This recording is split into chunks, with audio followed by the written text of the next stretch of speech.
Good morning, and welcome back to our Newman Lumen series. My name is Allison Pelkes, and I serve as the Multi-Faith Coordinator for the Truett Center for Religious and Spiritual Life at Elon.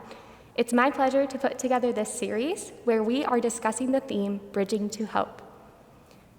This morning, we have a special guest, Lauren Siedlecki, who is and always has been a big student in the Truett Center, someone who we know shines. We know as artistic and kind and has a heart for social justice. Lo, as we call her, is a rising senior and an Elon College Fellow from Ellicott City, Maryland. She has spent her past 3 years at Elon exploring various passions and interests. Lauren is graduating with a major in human service studies in the spring and plans to work in the social work field post-grad. She has previously been the president of Iron Tree Blooming, Elon's meditation club, and she has blessed us all by working in the Truett Center since her freshman year. She is an avid artist and looks for opportunities to teach art as a tool for resilience. Following her talk, you will find some of her art on the Truett Center blog, and we invite you to share your thoughts with her in the comments. So without further ado, here is Lo. Hello everyone, my name is Lauren Siedlecki, and a lot of people know me by Lo. I'm a senior at Elon studying human services, and I feel so much gratitude to be able to share my story with you all today. This year's theme is hope.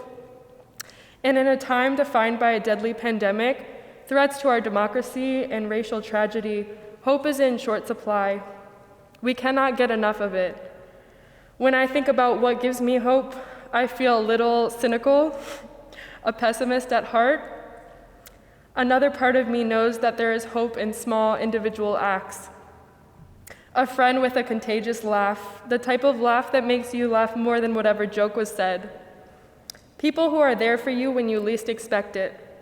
People like my mom, who always put the needs of others before her own. The way groups of people react to injustice, like student groups at Elon who came together after the white nationalist convoy drove through campus. Public servants and unsung heroes that devote their lives to the betterment of their communities. The systems of injustice and oppression in our country are hard to ignore, especially when homeless people have frozen to death in the midst of a climate crisis, and politicians seem to go about business as usual. In recent times, it feels that we are witnessing one historic tragedy after another. But a professor of mine once quoted Martin Luther King Jr., who said, "The arc of the moral universe is long, but it bends towards justice." And I find myself using this quote in times when I need hope, a reminder of our great potential to do good for the short time that we are on this planet. There's also a more personal sense of hope in my life that has gotten me through a lot of truly difficult times, and that is finding my purpose through art. First, I knew art as a silly and meaningless pastime, scribbling with crayons in my high chair or finger painting with my grandma. As I grew older into my teens and even into today, art has been almost a compulsive activity. It's something that I need and something that I simply cannot live without. Something that I love about all art forms, dance, music, photography, or any type of creative self-expression, is that it doesn't really solve any problems. It is not the simple answer to our large questions as a society. Like, how do we fix an entire society founded on a Native American genocide and values of white supremacy? It's not a simple fix to a global pandemic. It doesn't cure violence or ignorance or world hunger. So why do I find art to be a compelling instrument of change? It's because of my own resilience that I have found in expressing myself, finding my voice, and processing instances of my life through art. Something I have known from an early age about myself is that I have an extremely sensitive mind. A therapist of mine once told me that there are two sides to this coin, a light side and a shadow side. It is sometimes the special ingredient I need to make emotional art that's packed with symbolism and greater meaning. It is also sometimes the shadow of living with a mental illness. I was only diagnosed with bipolar about a year ago. That diagnosis didn't change much of what I already knew, but it did do a lot of explaining. It explained my compulsion for art from as young as I can remember, and how that art seemed to play a role in my survival. When I lost my father, I used artwork to express complex feelings that were difficult to put into words. In other adverse times in my life, I have used drawing and painting to work through dark thoughts, process hurt from the past, and eventually to find strength and healing. When I studied abroad in Morocco, I had a chance to discover the ways that some of my passions intersect. I've always cared deeply about humanity and the social issues that have developed throughout our history: poverty, violence, inequality, othering. When I was in Morocco, I had a chance to work with a migrants' rights organization called La Plateforme Ascoms. This was a group of agencies that helped migrants with housing, legal issues, getting food, education, and other services while in Morocco. I ended up working with several local migrant artists and organizations to create an art program for a month while I was interning. We had 3 art workshops where the migrants could express themselves and learn some of the fundamentals of painting.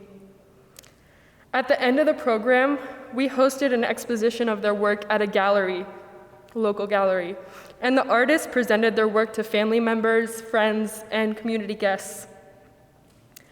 This experience helped me to understand how art can help people to see their own strengths and resourcefulness in surviving through adversity. The artists held their heads high while talking to guests about what it meant to be a refugee, often risking their lives in search of asylum. These themes spoke powerfully throughout the artwork. What I took away from this work experience in Morocco was the power of art, its ability to transform communities, to make radical statements, and to express reality in some ways that words cannot. Art has provided me with a means for building resilience through life-altering events, and that is something I want to continue to share with others as I transition into the next stage of my life. Recently, I lost my very first art teacher, my grandma.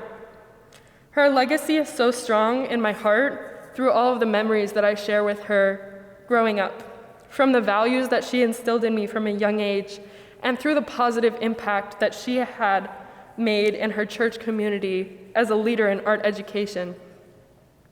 Not to mention the way it feels sitting at her easel and using her brushes, even now.